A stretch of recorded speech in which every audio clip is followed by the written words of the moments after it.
Life of the Party, December 8th, 2022. TLDR.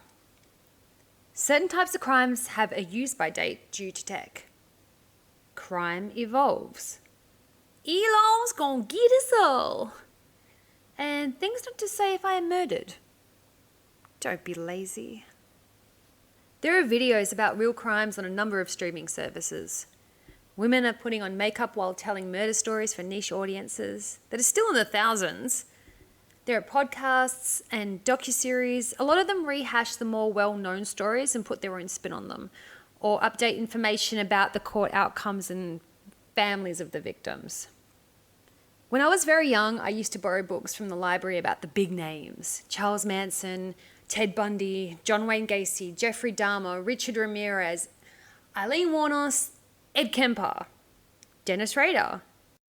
One of the librarians thought I was strange. She'd stare at me and generally treat me like crap when we interacted.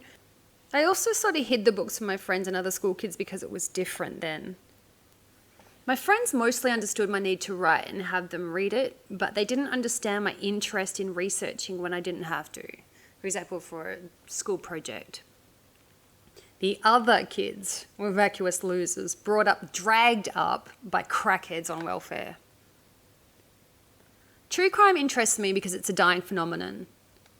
Humans will always come in scum flavour. Crime will continue through history, but it's subject to evolution. Philip K. Dick's Minority Report is definitely coming in real life. If you haven't received the warning as you post something with a swear word on YouTube, reminding you that your words might violate the terms of service. If you haven't been shadow banned for daring to question a narrative, if you aren't foiled by some sort of pre-crime bot and you do end up committing a murder, you do it knowing that you're probably going to get caught. For some, that isn't a deterrent, or their mental illness is too severe to control.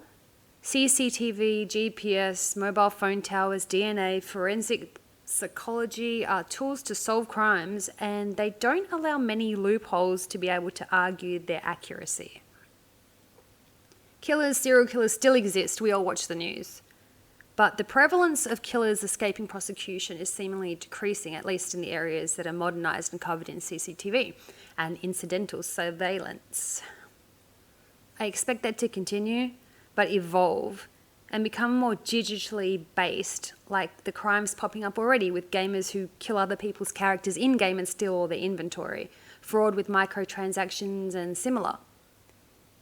Maybe once Elon uploads all our consciousness to the internet, we'll be murdered in a whole range of different ways. One of the things that interests me is how when interviewing the friends or family of a victim, the crimes are in different places, committed by different age groups and for a range of different motives, but the reporter usually gets the same answers from them. If it were a book, I'd think it lazy writing because it's cliched and expected. Is it just that people don't know what to say under pressure? Is their vocabulary lacking? In all this time, through all this crime, this is all we can come up with? Things not to say. If I'm the unfortunate victim of a Ted Bundy who slipped through the net, please never tell people, "She was the life of the party." The phrase is cliched and passé, and I cringe if someone says it while speaking about a victim. Your victim, your friend or loved one, was not like everyone else. When I hear them described as the life of the party, it's just like they're another person, and it loses my attention span and any impact. People use this to describe someone who was bubbly and probably laughs a lot. Say that instead. They deserve the extra words, don't they? I can be the life of the party. I can also be the quiet one who vacantly nods at what you're saying while disassociating and drinking all your free alcohol. Don't lie about me. He was a great guy. He'd give you the shirt off his back. Please don't. I don't want inherited pit stains. I believe people are trying to infer the victim was the type of person who would go out of their way to help a stranger, which is nice, but think about it. If they said he'd give you his pants, it would have more meaning. Guys take their shirts off all the time. Give me your pants. Then I'll see how much you care. rehash the more well-known stories and put their own spin on them, or update information about the court outcomes and victims of family. There are videos about real crimes and... Start again. I leaned on the wrong thing. True crime interests me because it's a dying phenomenon. Phenomenon? Fuck it. Humans will always come...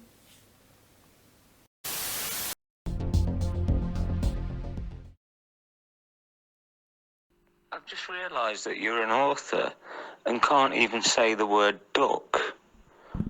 What the fucking hell's up with that?